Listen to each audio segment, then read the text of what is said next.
Goodbye 2023, hello 2024. Obviously I don't know what the future holds, so let's talk about the past. This year, oh man, what a year. Usually when we come to this time of December, I start to think about like what has transpired over the last several months, and where I want to see my life go in the next year. It's kind of an annual thing. I don't think I'm unique there. I'm pretty sure that most people are doing that now.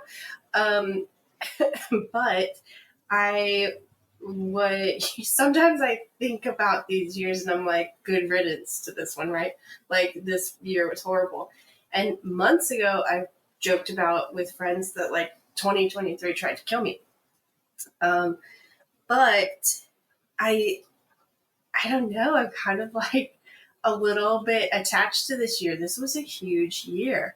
So much happened. This was like my year of extremes. I had really high highs and really low lows, and they were kind of like all over the place. There was no real like rhythmic pattern to them. Such is life. I mean, this isn't like unique to me. But man, I could not have, like in 2022, I'm sure if I had made one of these videos, I would not have talked about 2023 looking the way that it actually ended up being. Not even upset with it. Okay. It was like just this year of growing and learning. I think that's how I would probably simplify the year down. Like, if 2020 was defined in my life by the massive tornado in Nashville, and then COVID, obviously. So like that was the year of COVID. 2021 was like our first year here in Alabama, and then 2022 is kind of meh. 2023 though would be the year of learning and growing. And man, I like December 2022 Mindy is so different from December 2023 Mindy. And it's interesting to think about like, what is 2024 Mindy going to look like? But hopefully skinnier. And then, but anyway, oh man, I'm so proud of myself.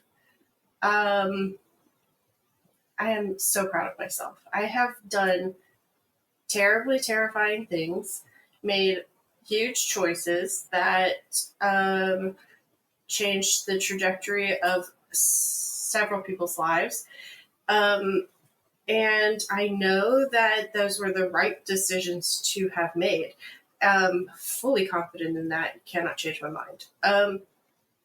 And like super proud of it because 2022 Mindy probably set up 2023 Mindy. That's really probably how to define that. 2022 was me kind of looking at things and going like, wow, this really is not good. I need to make a change. And something's got to give here. So, and then 2023 Mindy was like, screw you, I'm out. And so, yeah, so 2022 wasn't just a meh year. That was probably the really like the one that had the most work.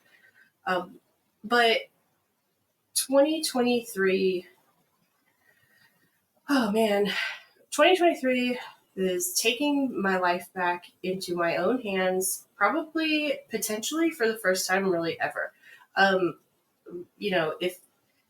If you've listened to the previous several videos or whatever, or podcasts, then you know that like a lot of stuff has happened over the last 26 years, but I don't feel like my life was my own. I don't feel like I was ever making choices and decisions for things that like I wanted based on my feelings. Mostly because my feelings were always invalidated and pushed to the side for somebody else or for some other reason. So I feel like this year it is my decisions, and it's what I want. And I've put up that boundary now where like I'm not going to compromise the things that make me feel good. If if it is a no for me, it's like a hard no for me, and I'm not going to bow down to somebody else's wants and desires. So I'm tired of my. I'm just tired of being invalidated, and so I think that's probably the thing that I'm like most proud about is that I found my voice and I started yelling. And now that I'm done yelling, I can just talk. And I am speaking confidently, if we're going to take this metaphor longer. And I'm very proud about that. So 2023, although it was jokingly the year that tried to kill me, it didn't kill me. And you know, what is it, Kelly Clarkson, that says what doesn't kill you makes you stronger? So I feel like walking out of this year, like probably the best I've ever felt. I just feel good. I had breakfast with my dad last week when he was here, and I was telling him that like I feel like I feel like I'm good. I feel like I've come out of this like cave essentially that I was in most of the year and struggling to like get my footing. But I feel like I've got it. I feel like I'm standing on solid ground. I am standing with my head held high, comfortable in my own skin, good with everything that like the way that everything looks right now, I'm good with it. And so I said that last week that like this is how I was feeling, and I'm really kind of happy about it. And he said he agrees. He thinks like he has noticed over the last like maybe 2 months that I started like standing taller metaphorically, right? Like this weight of everything else is like off of me. So, oh gosh, it feels really good. So, although 2023 was stressful and sad, I don't I don't dislike it. Again, like I feel like I made it out of the darkness, the phoenix rising from those ashes, burned everything to the ground, and am rebuilding everything the way that I want it to be, the way that I've always wanted it to be. And I'm just happy. I'm so happy. And I have good friends, solid support team around me who, you know, lets me go on crazy tirades sometimes and talk through my emotional disaster.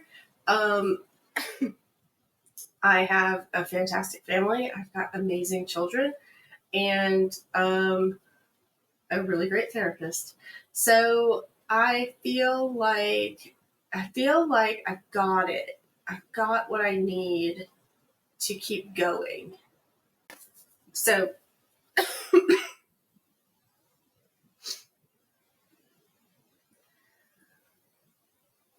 now that we've looked back at 2023, let's look a little bit forward, or I want to look forward at 2024 and kind of maybe set my goals a little.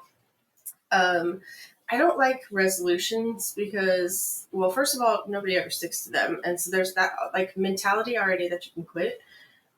So I don't like resolutions, but my goals for 2024, so December, Mindy, when she's sitting here, she will have read 24 books. She will have read through the Bible. She will have walked 4 to 5 times per week. And I'm also wanting to give myself the goal of writing more.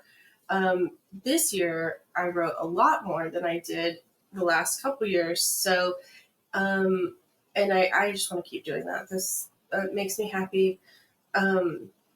Maybe get something published one day. That might be 2025, maybe.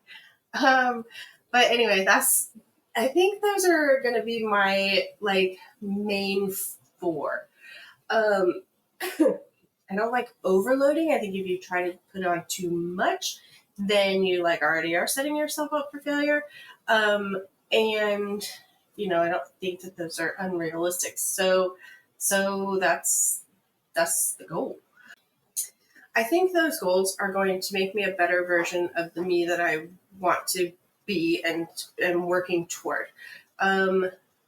Reading the Bible is something that I have wanted to do. It's been a goal for a long time. I've read a lot of it, but not the whole thing.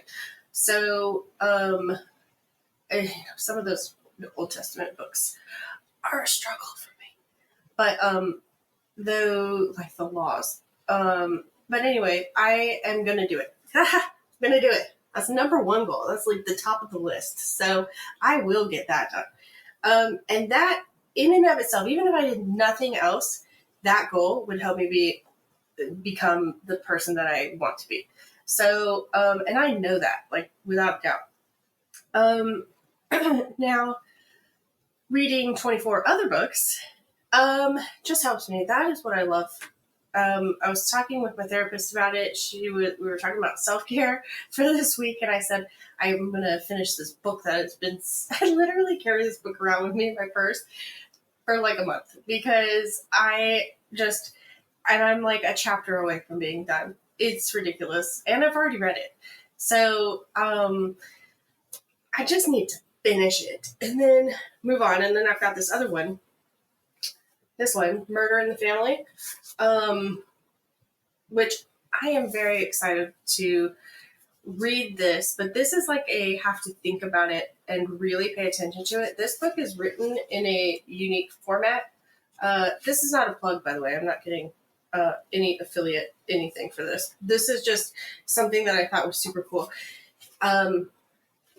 You go through it and you like try to solve the whodunit before anybody else in the book figures it out. They don't know who did it either. So, and it's like, I don't know. It'll be interesting. I'll let you know what I think when I'm going through it. Hopefully it's interesting and good. And worth the hype. That's going to be probably the first book after I finish the one that I've been carrying around in my purse. But reading makes me happy. When I was like, early on in our marriage, so like before kids, 16 years ago, read all the time. And that was like a defining characteristic of me. So, and I have kind of given it up, not given it up totally, but like, I still read like 15 books this year. So I wouldn't say I gave up reading, but I really want to be more deliberate about reading time and like really get through it.